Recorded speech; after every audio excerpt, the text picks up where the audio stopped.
Start.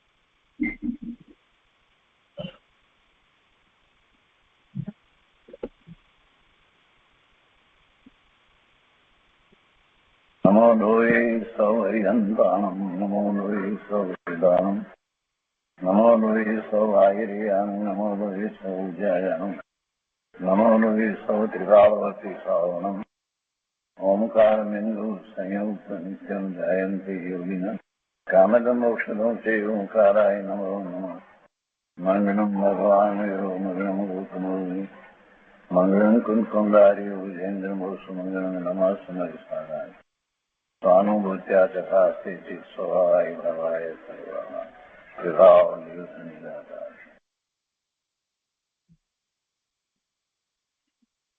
मोक्ष शास्त्र उमा स्वातीजी भगवान रचित मोक्ष शास्त्र अर्थात तत्वार्थ सूत्र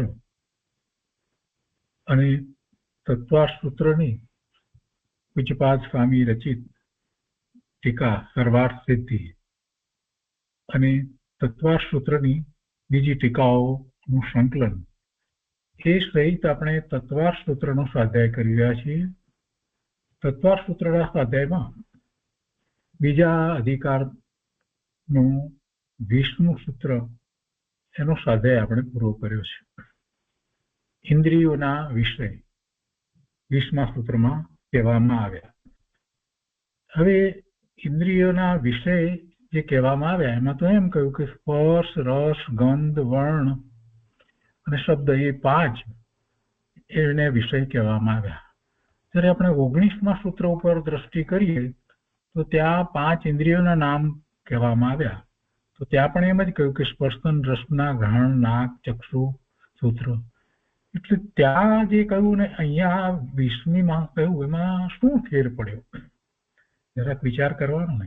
ઇન્દ્રિયના નામ અહીંયા કયા? ઇન્દ્રિય એટલે ઇન્દ્રિય સ્પર્શન ઇન્દ્રિય એમ કહ્યું અને વિષય તરીકે જે છે તેને સ્પર્શ કહ્યું.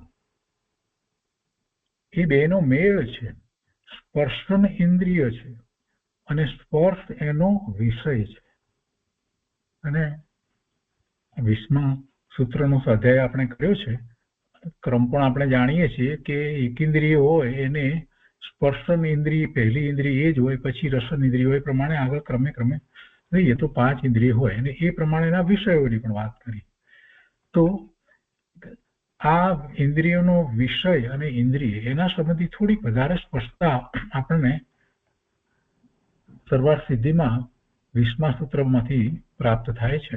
તો આપણે આજે સર્વાર્થ સિદ્ધિમાંથી 20મા સૂત્રનો જે વિસ્તાર પૂજ્યપાદ સ્વામીએ કર્યો છે તે લઈએ છીએ. બોલ 300.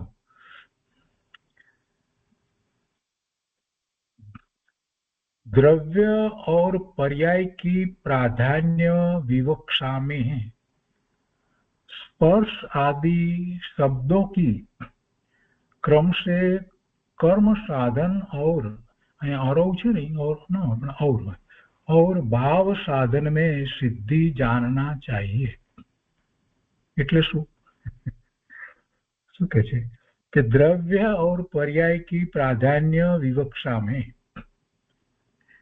स्पर्श आदि शब्दों की क्रम से कर्म साधन और भाव साधन में सिद्धि जानना चाहिए. कर्म साधन અને ભાવ સાધન પર્યાયની વાત કરવી છે તો એમાં ભાવ સાધન લેવાય છે ને દ્રવ્યની વાત કરી છે તો એ કર્મ સાધન તરીકે. હવે જો એ સમજાશે આગળ કેવી રીતે સમજાય છે. કેમ કે અહીંયા વિષય લીધો છે તો વિષય જે છે એ એક પદાર્થ છે, એ વિષય છે અને એનું જ્ઞાન થાય છે તે ભાવ છે. એ ભાવ છે. આટલી વાતને પહેલા યાદ રાખવાની એટલે પછી સમજાશે કે जब द्रव्य की अपेक्षा प्रधान रहती है, द्रव्यની अपेक्षा पदार्थ द्रव्य तरीके જ્યારે આપણે ગણીએ તો શું કહેવાય? तब कर्म निर्देश होता है। जैसे जो स्पर्श किया जाता है वह स्पर्श है, जो स्वाद को प्राप्त होता है वह रस है, जो सूंघा जाता है वह गंध है। આ બધી શેની અપેક્ષાથી વાત છે? કે દ્રવ્યની અપેક્ષાથી જે સૂંઘવામાં આવે છે તે ગંધ છે, કેમ કે વિષયની વાત કરવી છે ને, એટલે જે સ્પર્શ કરવામાં આવે છે, જેનો સ્પર્શ થઈ શકે છે તેને સ્પર્શ કહેવો છે। જો સ્વાદ કો પ્રાપ્ત હોતા હૈ એને રસ કહેવો છે। બહુ શાંતિથી સમજવાનું છે એક એક વાતને। જો સ્વાદ કો પ્રાપ્ત હોતા હૈ વહ રસ હૈ। જે સ્વાદને પ્રાપ્ત નથી થતો, જેમાં સ્વાદ નથી, એ રસ નથી। જે સૂંઘા જાતા હૈ વહ ગંધ હૈ। એટલે વિષય તો જે ઇન્દ્રિય છે એ પ્રમાણે છે, પણ એના પદાર્થ જે દ્રવ્ય તરીકે રહ્યા છે તો એની અંદર એ છે કે જે આ ઇન્દ્રિયનો વિષય બની શકે। એક વસ્તુ લઈએ તો એની અંદર એ હોવું જોઈએ કે જેથી એ ઇન્દ્રિય જ્ઞાનનો વિષય થઈ શકે। તમે લાકડું લઈ અને તમે એને એમ કહો કે આ ઘ્રાણેન્દ્રિયનો વિષય, ભાઈ લાકડામાં કોઈ ગંધ નથી, પણ તમે સુખડનું લાકડું લો સામાન્ય લાકડાને બદલે તો તમે એમ કહી શકો કે આ ઘ્રાણેન્દ્રિયનો વિષય છે, કેમ કે એમાં ગંધ છે।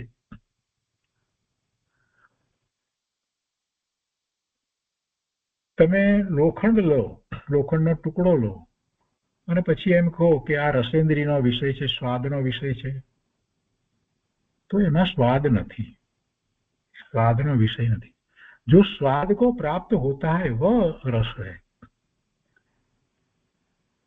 પણ એને ઠેકાણે તમે સાકર લો કે મીઠાનો ગાંગડો લો તો એ રસેન્દ્રિયનો વિષય થાય છે, એટલે રસ છે। જે સ્વાદને પ્રાપ્ત થાય છે તે રસ છે। આ સૂક્ષ્મતા અહીંયા આમાં બતાવવામાં આવી છે। શરૂઆતમાં શું કહ્યું? દ્રવ્ય और पर्याय की प्राधान्य विवक्षा में, द्रव्यની વિવક્ષા અને પર્યાયની વિવક્ષામાં દ્રવ્ય અપેક્ષાથી વિચાર કરીએ અને पर्याय अपेक्षाથી विचार करिए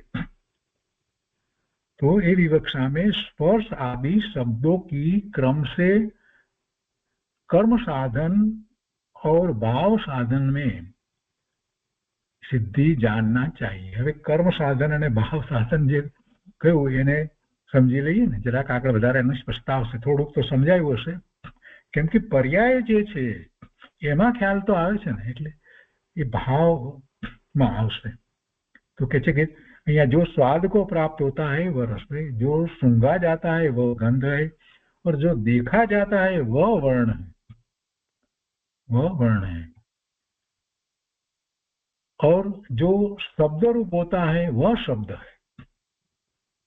દરેક પદાર્થમાં દરેક વસ્તુ હોતી નથી, એટલે પ્રગટ તરીકે નથી હોતી। આપણે એમ જાણીએ છીએ કે પૂતગળ પરમાણુની અંદર સ્પર્શ રસ ગંધ વર્ણ હોય છે, પણ એ પૂતગળ પરમાણુના સ્કંધની અંદર દરેકમાં દરેક ગુણ પ્રગટ હોય એમ બનતું નથી।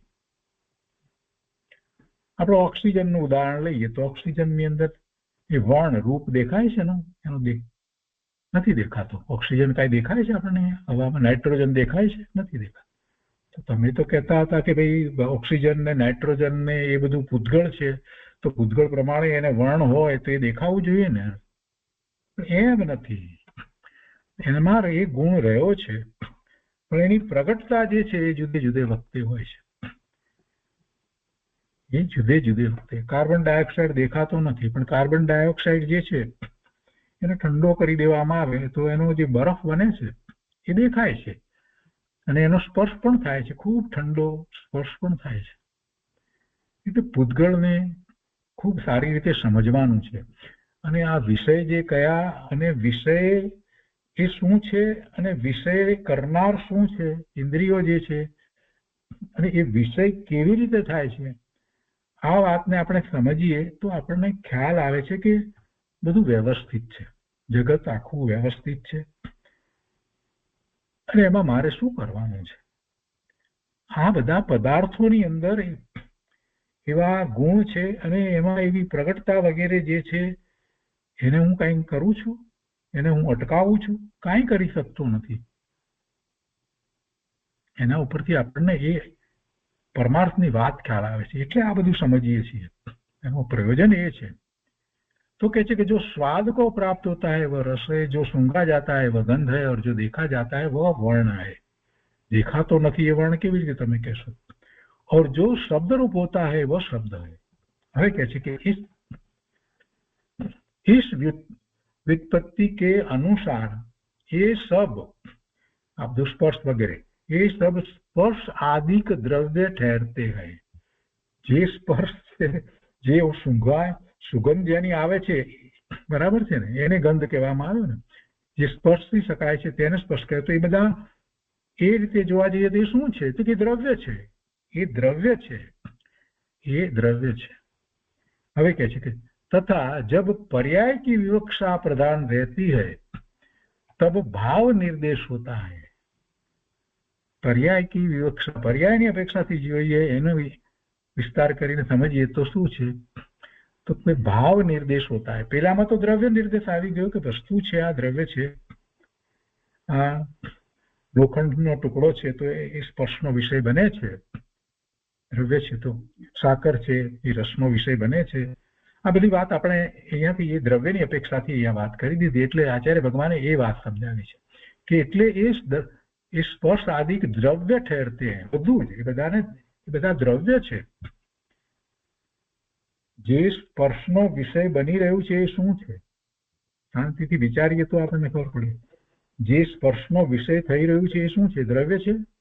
આ દ્રવ્ય જ છે, એ દ્રવ્ય જ છે. જે ગંધનો વિષય બની રહ્યું છે એ શું છે? દ્રવ્ય છે. જે રસનો સ્વાદનો વિષય બની રહ્યું છે તે શું છે? એ દ્રવ્ય છે. તો એ વ્યુત્પત્તિ અનુસાર એ બધા એ રીતે વિચારીએ છીએ એનો, તો એ બધા દ્રવ્ય છે, દ્રવ્ય છે. વિષયો તો કયા? આચાર્ય ભગવાને તો એક સૂત્ર કહ્યું, પણ પૂજ્યપાદ સ્વામી કહે છે કે એ બધા દ્રવ્ય છે. તમે એને દ્રવ્ય તરીકે જુઓ, એ દ્રવ્ય છે. અને એ શું છે? તો કે પૂતગળ દ્રવ્ય છે. એ પૂતગળ દ્રવ્યની અંદર જ આ ગુણ છે, એટલે એ સિવાય બીજું દ્રવ્ય નથી. અને એ પૂતગળ દ્રવ્યના સ્કંદ છે. પૂતગળ દ્રવ્યના સ્કંદ છે. હવે જયારે પાંચે ઇન્દ્રિયના વિષયભૂત બધાને લીધા તો બધા જ દ્રવ્ય ઠર્યા, બરાબર ને? દ્રવ્ય તો છે, દ્રવ્ય ઠર્યા. અને એ દ્રવ્ય જે છે એ પણ એક જ દ્રવ્ય છે. કયું? પૂતગળ દ્રવ્ય છે. એના જુદા જુદા સ્કંદ છે. એમાં ઘણા પૂતગળ પરમાણુઓ જે છે અસંખ્ય રહેલા છે. એ બધાની અંદર એમ જ છે. અને આપણે એ પાંચે ઇન્દ્રિયના વિષયની અંદર રંજિત થઈ જઈએ છીએ. હવે વિચાર કરવા જેવું છે ને કે એમાં રંજિત થવા જેવું શું છે? પાંચે ઇન્દ્રિયોના વિષયો જુદા જુદા કરીએ છીએ, પણ છેવટે છે શું? એ દ્રવ્ય તો પૂતગળ પરમાણુના સ્કંદ છે. પ્રભુ, એમાં આટલો બધો તું ભાઈ કેમ ગાંડો થાય છે? આચાર્ય ભગવાન આપણને આ દ્વારા એમ સમજાવે છે. એમાં શું કરો તું ગાંડો થાય છે? છેવટે ઇન્દ્રિય દ્વારા તું તને જણાય છે શું? જયારે આપણે ગયા સ્વાધ્યાયમાં એ વાત કીધી હતી કે ઇન્દ્રિય દ્વારા જેનો ખ્યાલ આવે છે તો બધું જડ છે, એનામાં તો કોઈ ચેતના નથી. અને એ બધું બીજું દ્રવ્ય પણ નથી, એક જ દ્રવ્ય છે, પૂતગળ પરમાણુનો સ્કંદ જ છે.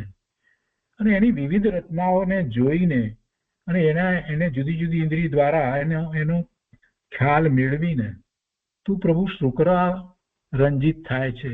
તારે એમાં રંજિત થવા જેવું કાંઈ છે? કાંઈ છે? ત્યારે આપણી આંખ ઉઘડી જાય છે. અરે હું તો આ એક વસ્તુની પાછળ ગાંડો થઈ ગયો હતો, પૂતગળ પરમાણુના સ્કંદની પાછળ. એમાંથી મને કાંઈ સુખની પ્રાપ્તિ થતી જ નથી. એ બધા એના ગુણો જે છે દરેકની અંદર દરેકની પ્રગટતા નથી હોતી, એ પણ સમજાય છે. તો આચાર્ય ભગવાન એમ કહે છે કે એ અનુસાર તો સબ સ્પર્શ આદિક દ્રવ્ય ઠહેરતે, એ બધા દ્રવ્ય ઠર્યા. આ દ્રવ્ય ઠર્યા. હવે પર્યાયની વિવક્ષાથી વાત કરે છે.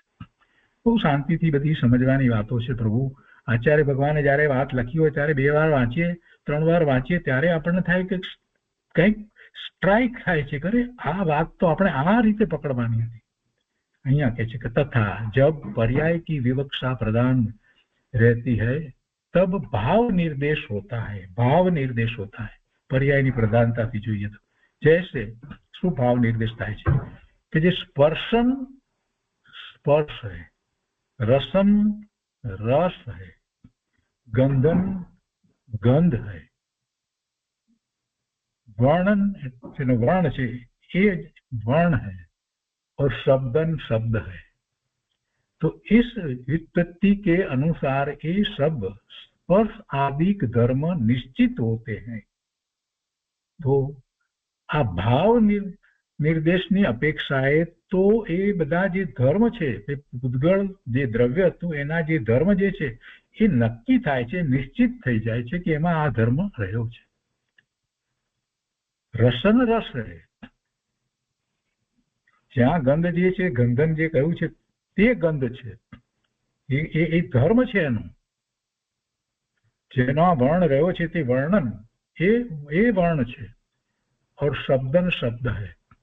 इस व्युत्पत्ति के अनुसार ये सब स्पर्श आदि धर्म निश्चित होते हैं. इन स्पर्श आदि का क्रम हवे के छे कि स्पर्श आदि का क्रम इंद्रियों के क्रम से ही व्याख्यात. ये क्रम जे लीधो ए प्रमाणे एक होय तो स्पर्श हो, एक इंद्रिय ने एनो विषय तो स्पर्श ज होय, 2 होय तो रस होय, 3 होय तो साथे ज्ञानेन्द्रिय होय, 4 होय तो साथे चक्षु होय ने 5 होय तो कर्ण होय. तो ये बात पर पाछी अन्य लई लीधी. अर्थात इंद्रियों के क्रम को ध्यान में रखकर इनका क्रम से कथन किया है. એટલે જે વિષયો બતાવ્યા છે એ પણ એ જ ક્રમમાં બતાવ્યા છે. તો આમાંથી આપણને કંઈક વિચારવા જેવી વાત મળે એ હતું એટલે આપણે એને વિસ્તારથી લીધું છે. અને હવે એ ઉપરથી આપણને ખ્યાલ આવે છે કે વિષય શું છે, એ દ્રવ્ય છે, અને એમાં એ જે ઇન્દ્રિય દ્વારા જે જાણપણું જે થાય છે જેને આપણે સ્પર્શ વગેરે કહીએ છીએ એ ખરેખર શું છે તો કે એના ધર્મ છે, એ પેલાના ધર્મ છે, પ્રગટ છે. હવે અહીંયા કહે છે 301 ની અંદર કહે છે કે आगे कहते हैं कि मन अनवस्थित है इसलिए वह इंद्रिय नहीं है. इस प्रकार जो मन के इंद्रियपने का निषेध किया है. કોઈને એમ થાય કે મન અનવસ્થિત કેમ કહ્યું? મન તો છે ને, દ્રવ્ય મનની તો વાત કહેવામાં આવી હતી ને.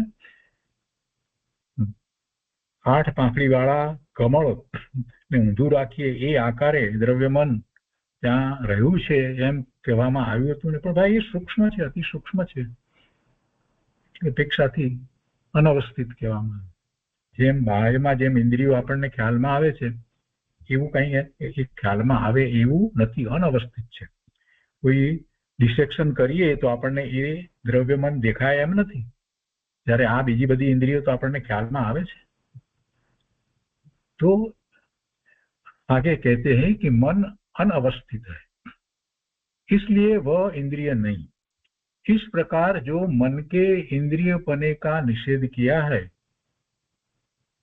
मन ने इंद्रिय नहीं कहेवामां आव्युं तो कहे छे कि इस प्रकार मन के इंद्रियपने का निषेध किया है सो यह मन उपयोग का उपकारी है या नहीं. जेने इंद्रिय नहीं एम जे कहेवामां आव्युं तो ये मन उपकारी है कि नहीं. तो कहे छे कि मन भी उपकारी है क्योंकि मन के बिना स्पर्श आदि विषयों में इंद्रियां अपने अपने प्रयोजन की सिद्धि करने में समर्थ नहीं होती. विषय मळ्यो, विषय ने ये इंद्रियनो विषय छे पण छेवटे ये इंद्रियनो विषय जे छे ए ख्याल केवी रीते आव्यो. ए ख्याल केवी रीते आव्यो? आ मीठाश छे एवुं मीठाश ए कोणे जाण्યું? એ જ્ઞાને જાણ્યું. તો એ જે જ્ઞાન જે થઈ રહ્યું છે ક્યાં થઈ રહ્યું છે? એ શ્રુત જ્ઞાન છે. અને એ શ્રુત જ્ઞાન જે છે એમાં મન છે, એનો ઉપકાર છે. મન દ્વારા એ ખ્યાલ આવે છે. એટલે કે છે કેમ કે ઇન્દ્રિય જ્ઞાન દ્વારા તો જે ખ્યાલ આવે છે એ એનું વિશ્લેષણ થઈ અને એનો મિનિંગ જે સમજાય છે, એનો અર્થ સમજાય છે, એ શ્રુત જ્ઞાનમાં સમજાય છે. અને એ શ્રુત જ્ઞાનનો ઉગાડ અને એટલું જ નહીં પણ એમાં એના વિશ્લેષણો અને અનેક પ્રકારની બીજી વસ્તુ સ્મૃતિમાં પડી છે એને આપણે સાથે જોડી દઈએ છીએ અને ઘણું બધું એથી આપણને ખ્યાલમાં આવે છે. એક સાકરનો ગાંગડો મોઢામાં મૂકીએ એટલે વાત પૂરી થઈ જાય છે. જીભથી એનો સ્વાદ આવ્યો, રસેન્દ્રિયથી, પણ એ સ્વાદ કેવો આવ્યો? મીઠો આવ્યો. મીઠો આવ્યો અને એ જ વખતે આપણને બીજી વસ્તુ કેટલી બધી યાદ આવી છે કે આ મીઠાશ જે છે સાકરની છે અને ખાંડની મીઠાશમાં અને આ સાકરની મીઠાશમાં સહેજ ફેર છે. આપણને વિચાર આવે છે શેરડીની ખાંડમાં અને બીજામાંથી જે નીકળેલી ખાંડ જે છે જે હોય એમાં પણ મીઠાશમાં ફેર છે. આ બધું ઘણા બધા વિકલ્પો આવી જાય છે. અરે મીઠાશ તો પેલી સેકેરિનની ગોળી હતી એની અંદર પણ હતી. બધો વિચાર આવે ને સેકેરિનની ગોળી ઉપરથી ડાયાબિટીસનો વિચાર આવે ને ડાયાબિટીસના વિચાર પરથી આપણને ક્યાં ને ક્યાં આપણું મન ચાલ્યું જાય છે. થાય છે ને? તો આ બધું ક્યાં થઈ રહ્યું છે? મન જાણનારું તો માત્ર એ રસેન્દ્રી દ્વારા એ મીઠાશ જ જાણીતી, પણ એ રસેન્દ્રી દ્વારા એ મીઠાશ છે એમ કોણે નક્કી કર્યું? ક્યાં નક્કી થયું? કેવી મીઠાશ છે? ઓછી છે, વધારે છે, એ ક્યાં નક્કી થયું? એ બધું મન દ્વારા નક્કી થયું. દૂધપાક ચાખવા આપ્યો અને કહ્યું જરા બરાબર ચાખીને કહો તો બરાબર છે મીઠાશ કે હજી વધારે અંદર ખાંડ નાખવું? આવું જયારે પૂછવામાં આવે ત્યારે આપણે શું કરીએ છીએ? બરાબર છે? એ નિર્ણય ક્યાં થાય છે? એટલે આ મન વિના કાંઈ છે? મનથી થાય છે. તો અહીંયા કહે છે કે मन भी उपकारी है क्योंकि मन के बिना स्पर्श आदि विषयों में, બધા પાંચે इंद्रियों विषयों में इंद्रिया अपने अपने प्रयोजन की सिद्धि करने में समर्थ नहीं होती. પોતાનું પ્રયોજન તો એને જે ઇન્દ્રિયનો વિષય છે એને જાણવાનું છે ને એ પ્રયોજન એનું મન વિના સિદ્ધ થતું નથી. तो क्या इंद्रियों की सहायता करना ही मन का प्रयोजन है या और भी इसका प्रयोजन है? તો મનનું પ્રયોજન એટલું જ છે, ઇન્દ્રિયોની સહાયતા આ રીતે કરવી એટલું જ છે કે બીજું પણ છે? અહીંયા પ્રશ્ન કોઈને થાય કે જેને મન નથી એને કેવી રીતે થતું હશે? એ જાણે, પણ આપણી જેમ જાણે છે? ખાય, ચાર ઇન્દ્રિય વાળા બધું ખાતા હોય, એને બધા સ્વાદ શું, આંખ શું, એના નામ શું, કેવું, આવું બધું કઈ એનું બધું હોતું નથી. એટલું બધું એને શ્રુતના એવા શ્રુત જ્ઞાનનો એવો કઈ ઉઘાડો હોતો નથી. મન વિના પણ શ્રુત જ્ઞાનનો ઉઘાડ તો હોય, પણ એટલો નથી હોતો. तो कैसे कि तो क्या इंद्रियों की सहायता करना ही मन का प्रयोजन है या और भी इसका प्रयोजन है? इसी बात को बतलाने के लिए आगे का सूत्र कहते हैं અને એમાં કહે છે કે શ્રુત મન કા વિષય है. શ્રુત મન કા વિષય બીજો કોઈ વિષય છે કે?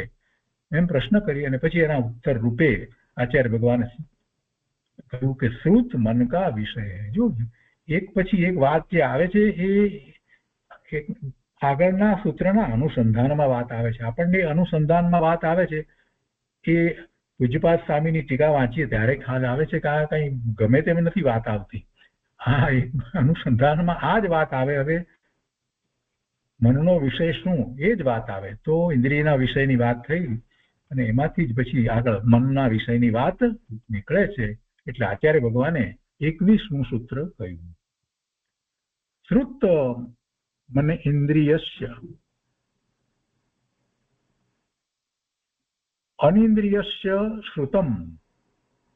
આખો શબ્દ જે છે ને છૂટી પાડીએ ને ત્યારે ખબર પડે છે. કેમ કે શ્રુતમનિંદ્રિયસ્ય એમ આખું વાંચીએ તો મ આખો ત્યાં બોલાય છે. જ્યારે એમાં સંધિ છૂટી પાડીએ તો શ્રુતમ એટલે મ અડધો થઈ ગયો અને પછી અ જે તો જે મની સાથે જોડાતો હતો એટલે મ આખો થતો તે જે છે તે અનિંદ્રિયસ્ય એ અનિંદ્રિયસ્યમાં જાય છે. એટલે શ્રુતમ અનિંદ્રિયસ્ય ભેગું કરીએ તો શ્રુતમ અનિંદ્રિયસ્ય એ થાય છે. એટલે મનનો વિષય શ્રુત જ્ઞાન ગોચર પદાર્થ છે અથવા મનનું પ્રયોજન શ્રુત જ્ઞાન છે. આ ઉત્તર આપ્યો આપણે જે વાંચ્યું હિન્દીમાં એનો ઉત્તર આપ્યો કે મનનું બીજું કઈ છે ઇન્દ્રિયોને સહાય કરવા સિવાય? તો કે છે કે હા, મનનો વિષય તમને આપીએ છીએ કે શ્રુત જ્ઞાન ગોચર પદાર્થ છે મનનો વિષય, અથવા બીજી રીતે કહીએ તો મનનું પ્રયોજન શ્રુત જ્ઞાન છે. શ્રુત જ્ઞાન ગોચર જે પદાર્થ છે, કયો પદાર્થ શ્રુત જ્ઞાન ગોચર હશે? એવી રીતે વિચાર કરીએ તો બધું જ શ્રુત જ્ઞાન ગોચર થાય છે. અથવા મનનું પ્રયોજન શ્રુત જ્ઞાન છે. મનનું પ્રયોજન શ્રુત જ્ઞાન છે. હવે અહીંયા ટીકામાં તો રામજીભાઈ એ બધી વાત જે લીધી છે આપણે જાણીએ છીએ, સરળ છે, તો વાંચનમાં લઈએ છીએ. પહેલું કે દ્રવ્યમાન 8 પાંખડી વાળા ખીલેલા કમળના આકારે છે.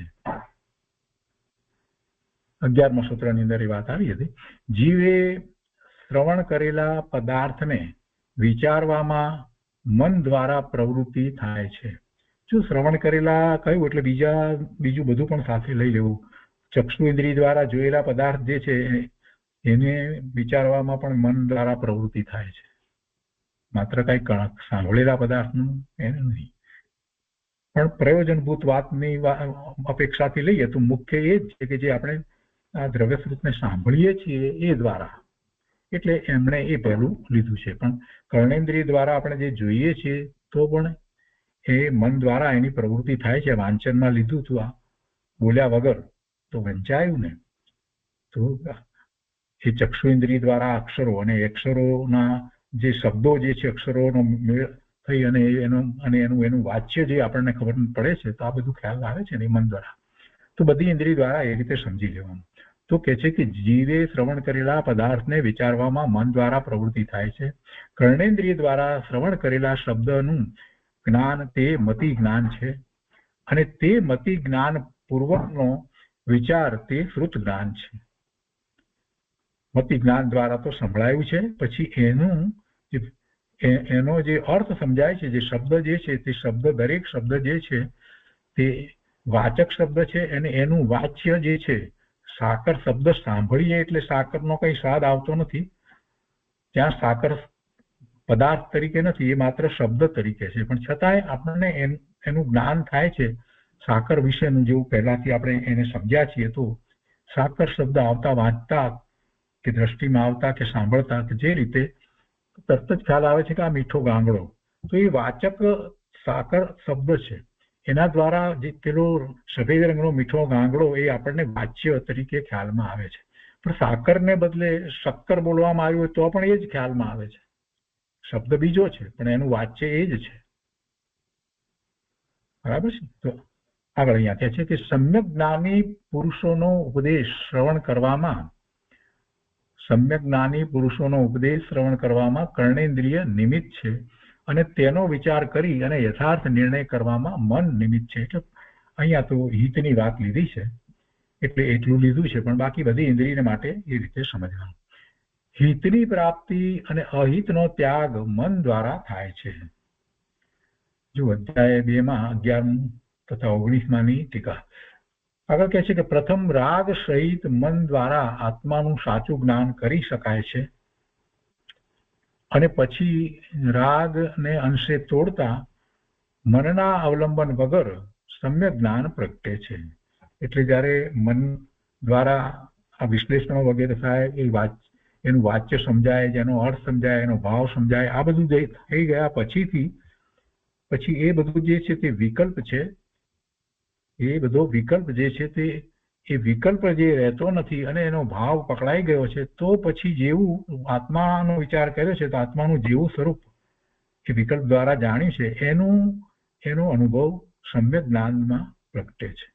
એટલે મનના અવલંબન વગર સમ્યક જ્ઞાન પ્રગટે છે. સમ્યક તો પ્રગટ થાય એટલે સમ્યક દર્શન, સમ્યક જ્ઞાન, સમ્યક ચારિત્ર એવા રત્નત્રયના પરિણામ જે થાય છે એ મનના અવલંબન વગર પ્રગટે છે. એના મનના અવલંબન વગર સમ્યક જ્ઞાન પ્રગટે છે. જો અહીંયા પણ રામજીભાઈએ પણ એ વાત લીધી છે, પૂજ્ય ગુરુદેવે પણ એ વાત ખૂબ વિસ્તારથી સમજાવી છે કે નિર્વિકલ્પ ધ્યાનની અંદર એ સાચો તત્વનો નિર્ણય થાય છે. એટલે જે પંડિત ટોડરમલજી રહસ્યપૂર્ણ ચિઠ્ઠીમાં જે લીધું એમાં મનજનિત જે કહ્યું, કોઈ અપેક્ષા હોય તો અપેક્ષા તો માત્ર એટલી હતી કે એ શ્રુત જ્ઞાન દ્વારા થાય છે, પણ કઈ એટલે એ મન દ્વારા થાય છે એમ એનો અર્થ થઈ શકતો નથી. મનની ક્રિયા જ્યાં સુધી ચાલુ હોય ત્યાં સુધી વિકલ્પ હોય, અને વિકલ્પ હોય ત્યાં સુધી અનુભૂતિ થતી નથી. એટલે મન દ્વારા આત્માનું સાચું જ્ઞાન કરી શકાય છે. અહીંયા પ્રથમ રાગ સહિત મન દ્વારા આત્માનું સાચું જ્ઞાન કરી શકાય છે. એ જે વાત કહેવામાં આવી એ સવિકલ્પ દશાની વાત છે. એ માહિતી રૂપ જ્ઞાન થઈ જાય છે. અને પછી કહે છે કે રાગને અંશે તોડતા મનના અવલંબન વગર સમ્યક જ્ઞાન પ્રગટે છે. પેલું સાચું જ્ઞાન એમ લીધું હતું એટલે જીનવાણી છે એની વાત લીધી હતી, પણ પછી સમ્યક જ્ઞાન પ્રગટે છે એમાં તો મનનું અવલંબન રહેતું નથી. તેથી સંઘની જીવો જ ધર્મ પામવાને લાયક છે. જો મનનું અવલંબન રહેતું જ નથી તો પછી મનની જરૂર શું હતી, કોઈને પ્રશ્ન થાય. એમ પણ મનના અવલંબન વગર જ જ્યારે સમ્યક જ્ઞાન થાય છે તો પછી મનની શું જરૂર છે, સંજ્ઞીપણાની જરૂર શું? પણ સંજ્ઞીપણા વિના જે ઇન્દ્રિય દ્વારા જે જ્ઞાન થયું છે એના મિનિંગ, એના અર્થ, એનો ભાવ આ બધું ક્યાંથી સમજાશે? એટલે સંજ્ઞીપણું એ મનની અંદર જે થાય છે એ મહત્વનું છે. એટલા માટે સંજ્ઞીપણું જરૂરી છે. સંજ્ઞી જીવોને જ સમ્યક દર્શન થાય છે. આગળ અહીંયા કહે છે બીજું કે મન વિનાના અસંગની જીવોને પણ એક પ્રકારનું શ્રુતજ્ઞાન હોય છે. એક પ્રકારનું શ્રુતજ્ઞાન છે. અત્યારે 1 સૂત્ર 11 તથા 30ની ટીકા. તેઓને આત્મજ્ઞાન નહીં હોવાથી તે જ્ઞાનને કુશ્રુત કહેવામાં આવે છે. મન વિનાના જીવોને પણ એક પ્રકારનું શ્રુતજ્ઞાન હોય છે. તેઓને કંઈક જે કંઈ સમજાય છે તે, પણ તેઓને આત્મજ્ઞાન નહીં હોવાથી તે જ્ઞાનને કુશ્રુત કહેવામાં આવે છે. બહુ સરસ રીતે સ્પષ્ટ વાતો લીધી છે મેં. ત્રીજું, શ્રુત જ્ઞાન જે વિષયને જાણે છે તેમાં મન સ્વતંત્ર નિમિત્ત છે.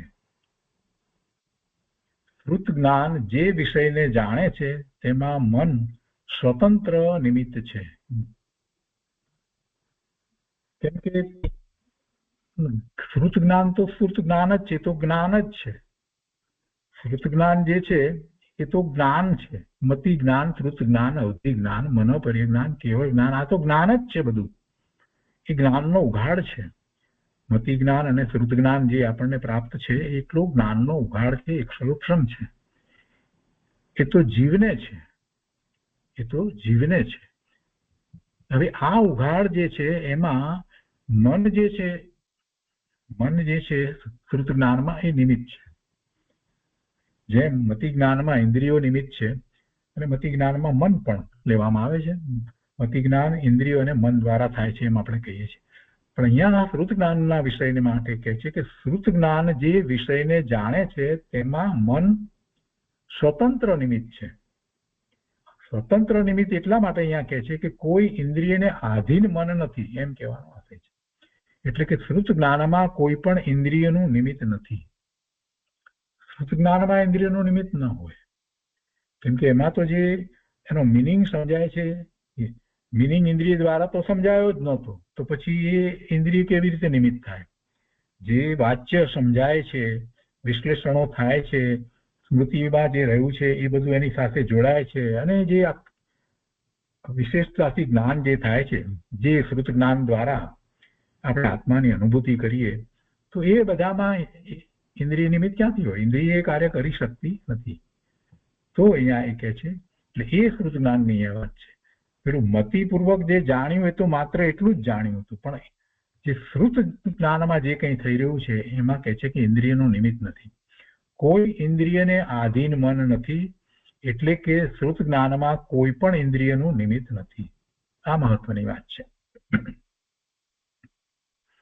એના પછી 22મું સૂત્ર છે. એમાં કહે છે કે ઇન્દ્રિયોના સ્વામી. તો એમાં વનસ્પત્યંતા નામેકમ, વનસ્પતિ અંતા નામ, વનસ્પતિ અંતા નામ એટલે શું?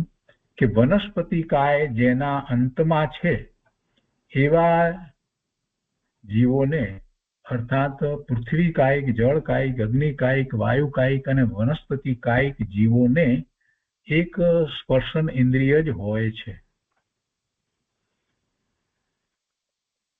અહીંયા શીર્ષકમાં એમ લીધું કે ઇન્દ્રિયોના સ્વામી એમ લીધું, અને પછી વાત આ રીતે લીધી, કેમ કે હવે આગળ જે બધી વાત એ રીતે આવવાની છે ને, તો એની શરૂઆત છે. આ તો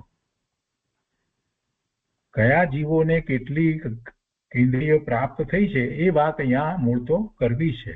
એટલે એ ઇન્દ્રિય જેને પ્રાપ્ત થઈ છે એ આત્માને એનો સ્વામી કહેવાય. કોઈ પણ વસ્તુને જરાક સમજવાનો પ્રયત્ન કરી તો ખ્યાલ આવશે કે ઇન્દ્રિયોના સ્વામી કોણ છે, જુદી જુદી ઇન્દ્રિયોનો સ્વામી કોણ છે. ઇન્દ્રિયોનો સ્વામી આ જીવ છે. તો એમાં અહીંયા પહેલી વાત જે લીધી એ રીતે લીધી કે વનસ્પતિ કાય જેના અંતમાં છે, એટલે સ્થાવર જીવોની વાત લીધી. શેના અંતમાં વનસ્પતિ કાય આવે છે? પૃથ્વી કાયિક, જળ કાયિક, અગ્નિ કાયિક, વાયુ કાયિક અને વનસ્પતિ કાયિક. સ્થાવર જીવમાં આપણે આ ક્રમમાં લઈએ છીએ. એટલે જેના અંતમાં વનસ્પતિ કાય જેના અંતમાં છે એવા જીવોને, એટલે એમાં સ્થાવર જીવોની વાત આવી. અંતમાં તો વનસ્પતિ કાય છેલ્લું લીધું ને. એટલે પૃથ્વી કાયિક, જળ કાયિક, અગ્નિ કાયિક, વાયુ કાયિક અને વનસ્પતિ કાયિક જીવોને એક સ્પર્શન ઇન્દ્રિય જ હોય છે. સૂત્રમાં આટલું નાના સૂત્રમાંથી એ વાત આપણને કહી દીધી કે બધા જે છે એને એક ઇન્દ્રિય છે. આ સ્થાવર બધા જે છે એને એક ઇન્દ્રિય છે એમ કેવું તો બધાના નામ ન લીધા આચાર્ય ભગવાને, પણ એમ કહ્યું કે અંતાનામ વનસ્પતિ અંતાના એમ કરીને વાત લીધી. એટલે કે જે વનસ્પતિ કાય જેના અંતમાં છે એવા જીવોને, અર્થાત કેમ કે અગાઉ એ વાત આવી ગઈ છે એટલે એ જ ક્રમ લીધો છે. પૃથ્વી કાયિક, જળ કાયિક, અગ્નિ કાયિક, વાયુ કાયિક અને વનસ્પતિ કાયિક જીવોને એકમ એક સ્પર્શ ઇન્દ્રિય જ હોય છે. વનસ્પતિ અંતાનામ એકમ, એમ આખું સૂત્ર છે. હવે એની ટીકામાં કહે છે, ટીકા બહુ ટૂંકી છે. એમાં કહે છે કે આ સૂત્રમાં કહેલા જીવો એક સ્પર્શન ઇન્દ્રિય દ્વારા જ જ્ઞાન કરે છે. સૂત્રમાં કહેલા જીવો એટલે કે અહીંયા જેની વાત કરવી છે એ સૂત્ર દ્વારા જેની વાત કરવી છે એમ સમજવાનું છે. તો એ જીવોની વર્તમાન દશા એવી છે કે એ એક સ્પર્શન ઇન્દ્રિય દ્વારા જ જ્ઞાન કરે છે. આ સૂત્રમાં ઇન્દ્રિયોના સ્વામી એવું મથાળું બાંધ્યું છે. તો તેમાં ઇન્દ્રિયના બે પ્રકાર છે, જળ ઇન્દ્રિય અને ભાવ ઇન્દ્રિય. જેને એવી જળ ઇન્દ્રિય અને ભાવ ઇન્દ્રિય જે છે એ એનો સ્વામી છે. કેમ કે ઇન્દ્રિયોના સ્વામી એમ શીર્ષક લીધું છે ને. તો જળ ઇન્દ્રિયની સાથે જીવને નિમિત્ત નૈમિતિક સંબંધ બતાવવા માટે વ્યવહારથી સ્વામી કહેલ છે. એ જળ ઇન્દ્રિય જે છે એ માત્ર પૂતગળ છે એમ નથી. એ જીવને એ એવી ઇન્દ્રિય છે જેને એટલો ઉગાડ ઓછો મળ્યો છે તો એને એક ઇન્દ્રિય દ્વારા, સ્પર્શ ઇન્દ્રિય દ્વારા જે જ્ઞાન થઈ શકે એટલો જ એને જ્ઞાનનો ઉઘાડ એ જીવને અત્યારે મળ્યો છે. તો એને એવી કાયા મળી છે, સ્થાવરની આ રીતે કાયા મળી છે, તો એને એ એક ઇન્દ્રિય છે, સ્પર્શેન્દ્રિય છે. તો એ સ્પર્શેન્દ્રિય જે છે એ જળ તરીકે પણ છે અને એને ભાવ તરીકે એટલું જ્ઞાન એ કરી શકે છે, એટલે બંને તરીકે છે. તો એ જીવ એનો સ્વામી છે. તો કે છે કે તેમાં ઇન્દ્રિયના બે પ્રકાર, જળ ઇન્દ્રિય અને ભાવ ઇન્દ્રિય.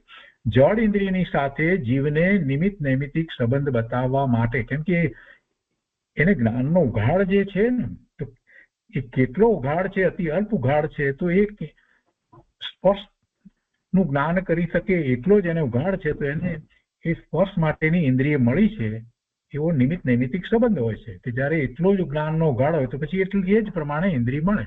એટલે એ નિમિત્ત નૈમિતિક સંબંધ બતાવવા માટે વ્યવહારથી સ્વામી કહેલ છે. બાકી જળનો સ્વામી કઈ આત્મા નથી.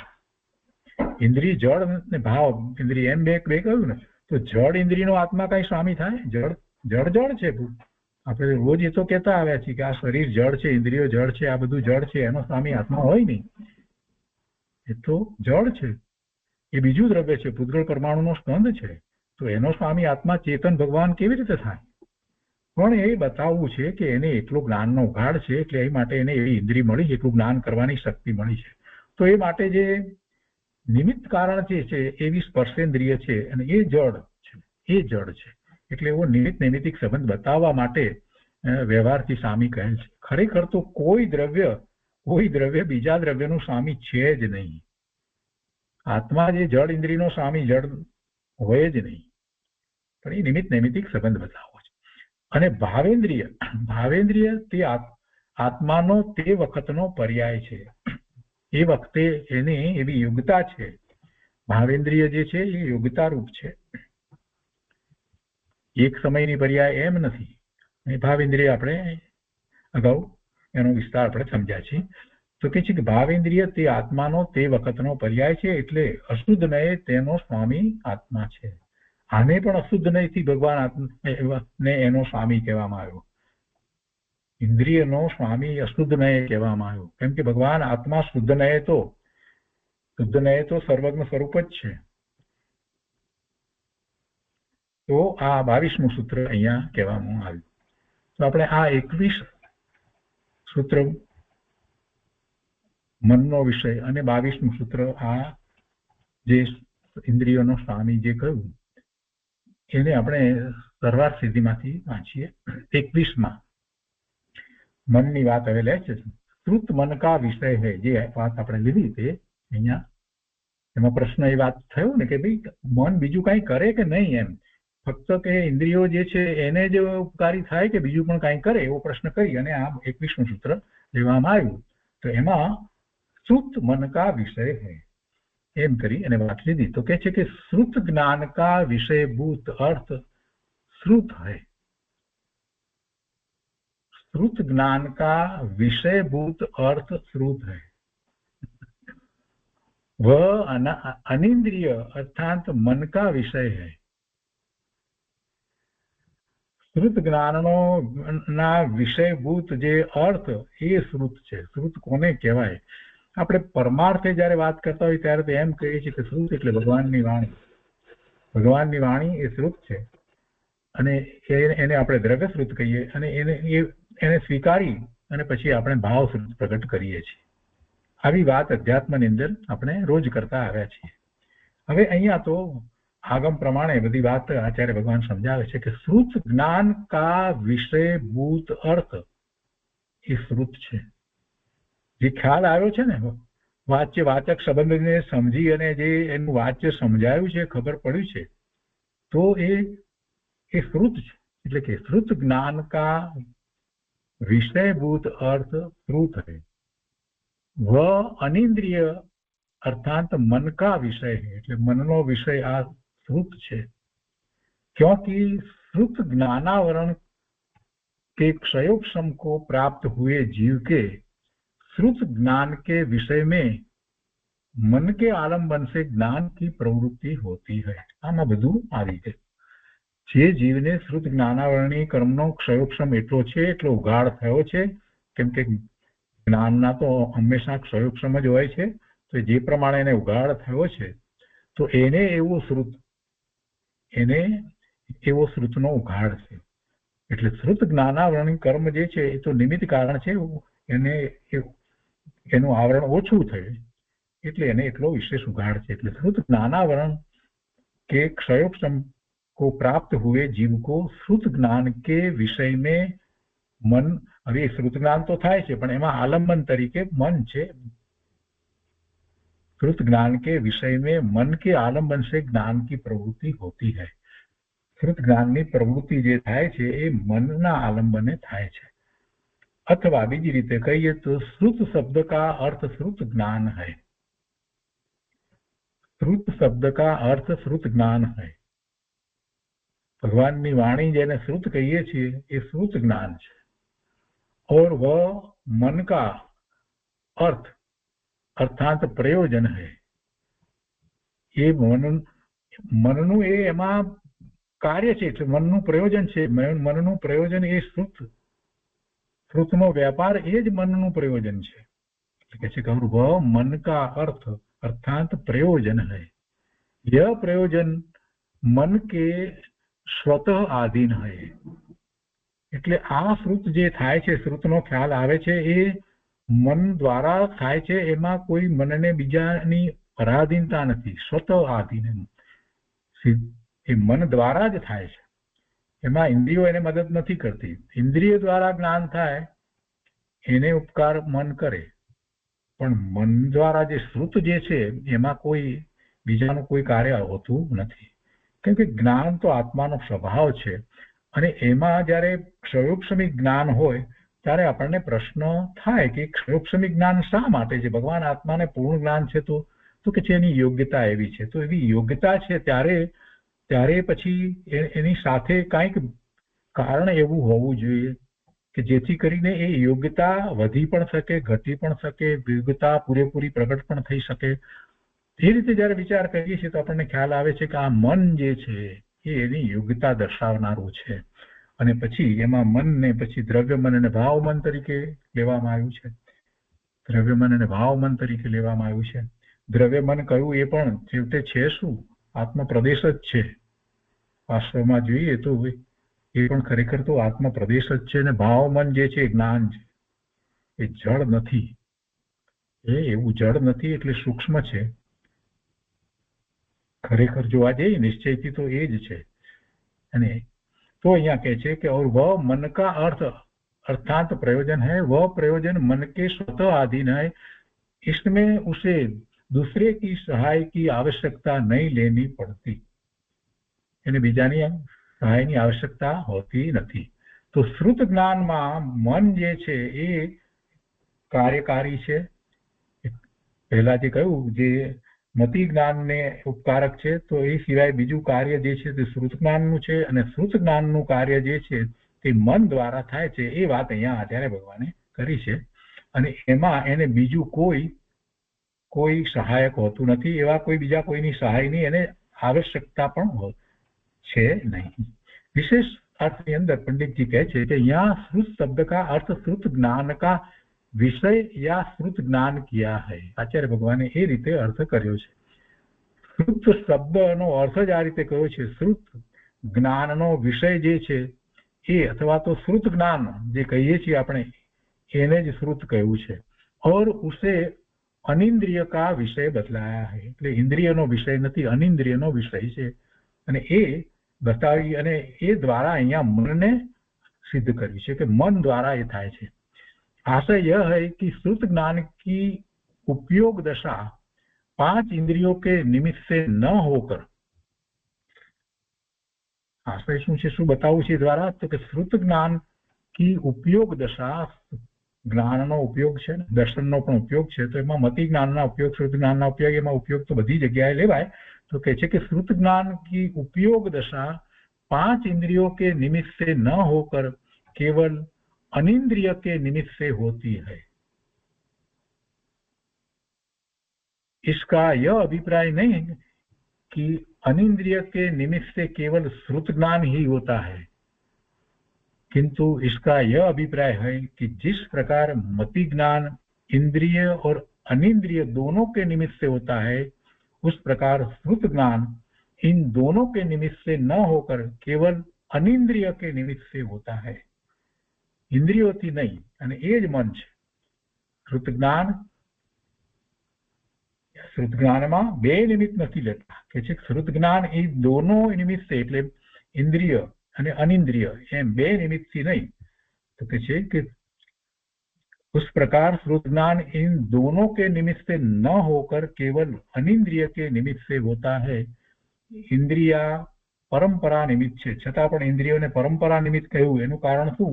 કેમ કે આપણે પૂર્વે જે જ્ઞાન, જે વાચક શબ્દોનું જે જ્ઞાન કર્યું અથવા વાંચનથી કે જે કઈ રીતે બીજું જે કંઈ કર્યું, તો એ રીતે એને પરંપરા નિમિત્ત કહેવામાં આવ્યું. કેમ કે ત્યાંથી શરૂઆત થઈ, શબ્દ સાંભળ્યો કાનથી, એટલે એ રીતે કર્ણેન્દ્રિય એ પરંપરા નિમિત્ત કહ્યું. પણ એ શબ્દ સાંભળવાથી કઈ શબ્દનું વાચ્ય સમજાયું છે એમ નથી, એ મન દ્વારા સમજાયું છે. અને જે એ મન દ્વારા જે સમજાય છે એ શ્રુત છે, એ શ્રુત જ્ઞાન છે. પણ એ શ્રુત જ્ઞાનનો વિષય છે. અહીંયા એટલે ત્રણ વાત એકી સાથે અહીંયા લીધી કે यहाँ श्रुत शब्द का अर्थ श्रुत ज्ञान का विषय या श्रुत ज्ञान किया है. આમાં પંડિતજી વધારે સ્પષ્ટ કર્યું છે. આપણે આ શ્રુત જ્ઞાન વિશેની વાત લીધી, તો ફરીથી ગુજરાતીમાંથી જે છે એને લઈ લઈએ એટલે બધાને બરાબર બેસી જાય. દ્રવ્ય મનની વાત તો બરાબર છે, પાંખડીવાળા દ્રવ્ય મનની વાત કરી છે, પણ મન વિનાના અસંગી જીવોની એમાં વાત કરી છે. અને કંઈક શ્રુત જ્ઞાન વિશે, મનનો વિષય શ્રુત જ્ઞાન ગોચર પદાર્થ છે અથવા મનનું પ્રયોજન શ્રુત જ્ઞાન છે, એટલી વાત અર્થમાં અહીંયા લીધી છે. અને પછી બીજી વાત એ લીધી છે કે શ્રુત જ્ઞાન જે વિષયને જાણે છે તેમાં મન સ્વતંત્ર નિમિત્ત છે, કોઈ ઇન્દ્રિયોને આધીન મન નથી. એટલે કે શ્રુત જ્ઞાનમાં કોઈ પણ ઇન્દ્રિયનું નિમિત્ત નથી. ત્યારે મતિ જ્ઞાનની અંદર ઇન્દ્રિય અને મન નિમિત્ત છે. તો આ 21મા સૂત્રની વાત આપણે લીધી અને પછી અહીંયા ઇન્દ્રિયોના સ્વામીની વાત લીધી, જે પાંચમું જે વનસ્પતિ કાય, બરાબર, જેને એક સ્પર્શ ઇન્દ્રિય જે છે એ વાત અહીંયા લેવામાં આવી. તો એ જળ ઇન્દ્રિયનો સ્વામી કયો, તો એ તો એનું નિમિત્તનું જ્ઞાન કરવા માટે કયો, બાકી જળ એ ઇન્દ્રિયોનો સ્વામી તો આત્મા છે જ નહીં, એ વાત આપણે અહીંયા લીધી. તો ઇન્દ્રિયોના સ્વામીની જે વાત લીધી છે એ પણ અહીંયાથી આપણે કહીએ છીએ. तो અહીંયા આગળ કહે છે 303 ની અંદર કે किस इंद्रिय का क्या विषय है ये बतला है, ये तो विषय तो बताया, पर હવે अब उनके स्वामी का कथन करना है. अतः सर्वप्रथम जो स्पर्शन इंद्रिय कही है उसके स्वामी का निश्चय करने के लिए आगे का सूत्र कहते हैं. स्पर्शन इंद्रियનો સ્વામી કોણ? તો જીવ. અને કયા જીવ? તો આ પાંચે પાંચ જે સ્થાવર જે કહેવામાં આવ્યા એમાં રહેલા જીવ, એ બધા એ સ્પર્શન ઇન્દ્રિયના સ્વામી કહેવામાં આવે છે. પણ બીજા જીવો જેને બે ઇન્દ્રિય છે એ પણ એ બધા એને પણ સ્પર્શન ઇન્દ્રિયનું સ્વામીપણું તો છે. 5 ઇન્દ્રિય છે એને પણ સ્પર્શન ઇન્દ્રિયનું સ્વામીપણું તો છે. એટલે એનો અર્થ એવો નથી કે એને બીજાનું સ્વામીપણું નથી, એવો અર્થ નથી. તો અહીંયા કહે છે કે सूत्र में आए हुए एक शब्द का अर्थ प्रथम है. शंका यह कौन है? तो कि स्पर्शन. तो वह किन जीवों के होती है? कया जीवोने स्पर्श હોય છે?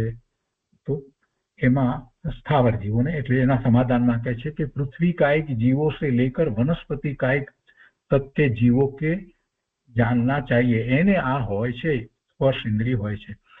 अब उसकी उत्पत्ति के कारण का कथन करते हैं. तो कि વીર્યાંતરાય. હવે એવું જે સ્પર્શ ઇન્દ્રિય જે છે એને ભાવ અપેક્ષાએ સમજીએ કે એવું સ્પર્શનું જ્ઞાન કરવાનું જે થાય, સ્પર્શનું જ્ઞાન એ કરે છે ને જીવો, તો એને સ્પર્શનું જ્ઞાન કેવી રીતે થાય? દ્રવ્યેન્દ્રિયની તો વાત છોડો, એક જ ઇન્દ્રિય છે, સ્પર્શ ઇન્દ્રિય છે, આખા શરીરમાં જળ તરીકે છે, શરીર આખું જળ છે. પણ જે જ્ઞાન કરવા વાળી ઇન્દ્રિય જે કહેવામાં આવી, તો એ જ્ઞાન જે છે તે ક્ષયોક્ષમી જ્ઞાન, જે એક ઇન્દ્રિય દ્વારા થતું જે જ્ઞાન છે, તો એ કેવી રીતે થાય એની ઉત્પત્તિની વાત છે અહીંયા. કે છે કે અબ ઉસકી ઉત્પત્તિ કે કારણ કા કથન કરતે હૈ, એમ કે છે ને અહીંયા. ઉસકી એટલે છે ને એવા એક જે જ્ઞાન, સ્પર્શનું જ્ઞાન જે થાય છે એની અહીંયા વાત કરવામાં આવે છે. અબ ઉસકી ઉત્પત્તિ કે કારણ કા કથન કરતે હૈ. તો એમાં કારણ જે છે એમાં પહેલું અહીંયા આગળ લીધું છે કે વીર્યાંતરાય તથા આ અંતરાય કર્મની પ્રકૃતિ, વીર્યાંતરાય તથા સ્પર્શન ઇન્દ્રિય આવરણ કર્મ કે ક્ષયોક્ષમ.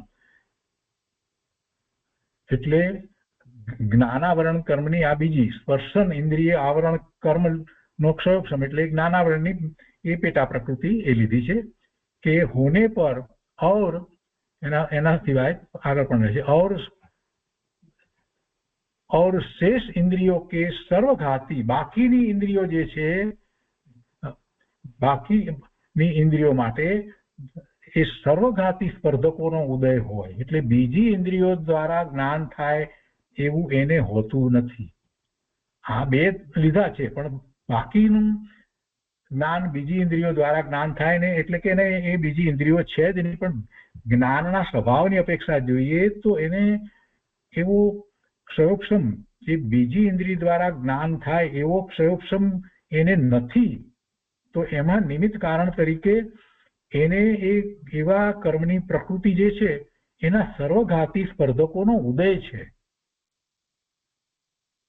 तथा शरीर नाम कर्म के आलंबन के होने पर और इंद्रिय जाति नाम कर्म के उदय की आधीनता के रहते हुए एक स्पर्शन इंद्रिय प्रकट होती है. આપણે તો એક ઇન્દ્રિય કરીને વાત પૂરી કરી. અહીંયા તો કેટલી બધી વાત લઈ લીધી છે. ભગવાન આત્મા પૂર્ણ જ્ઞાન આનંદ સ્વભાવી, તો બધું જ્ઞાન કેમ થતું નથી?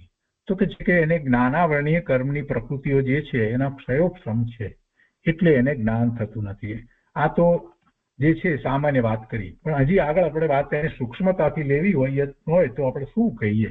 કે ભાઈ એક ઇન્દ્રિયવાળાને, બે ઇન્દ્રિયવાળાને બધાને માટે જો લઈએ તો જેને એક ઇન્દ્રિય જેટલું જ્ઞાન થાય છે એને શું હોય?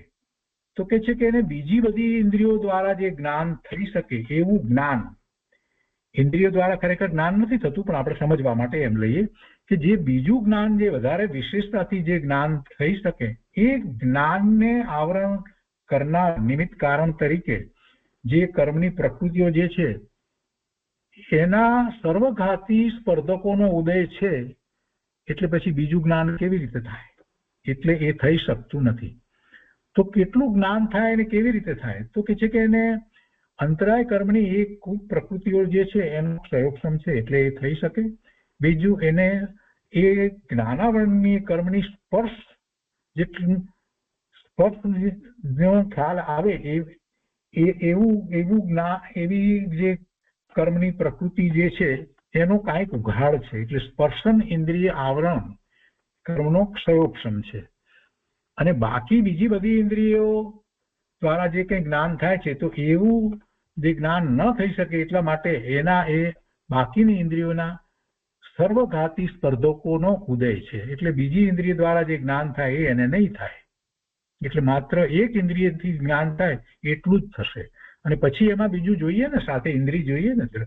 એટલે એ શરીર નામ કર્મના આલંબનથી એ ઇન્દ્રિય, જળ ઇન્દ્રિય પણ એ નિમિત્ત તરીકે હોવી જોઈએ ને, તો એ પણ છે. એટલે કહે છે કે શરીર નામ કર્મ के आलम्बन के होने पर એ પણ છે. और એકેન્દ્રિય જાતિ નામ કર્મ, એમાં નામ કર્મની પાછી પેટા પ્રકૃતિ, એકેન્દ્રિય જાતિ નામ કર્મના ઉદય છે. એટલે એક જ ઇન્દ્રિય છે, એને આધીન રહી અને એને સ્પર્શેન્દ્રિય પ્રગટ છે.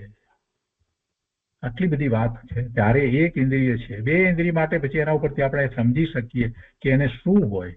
તો ઉત્તર એ વાત પછી આગળ લેવામાં આવે છે કે જેને બે ઇન્દ્રિય જેટલું જ્ઞાન થવાનું છે તો એને એ સિવાય એનાથી ઉપરની જે ત્રણ ઇન્દ્રિયો જે છે એના સંબંધીનું જ્ઞાન ન થાય, કેમ કે એને સર્વઘાતી સ્પર્ધકોનો ઉદય હોય.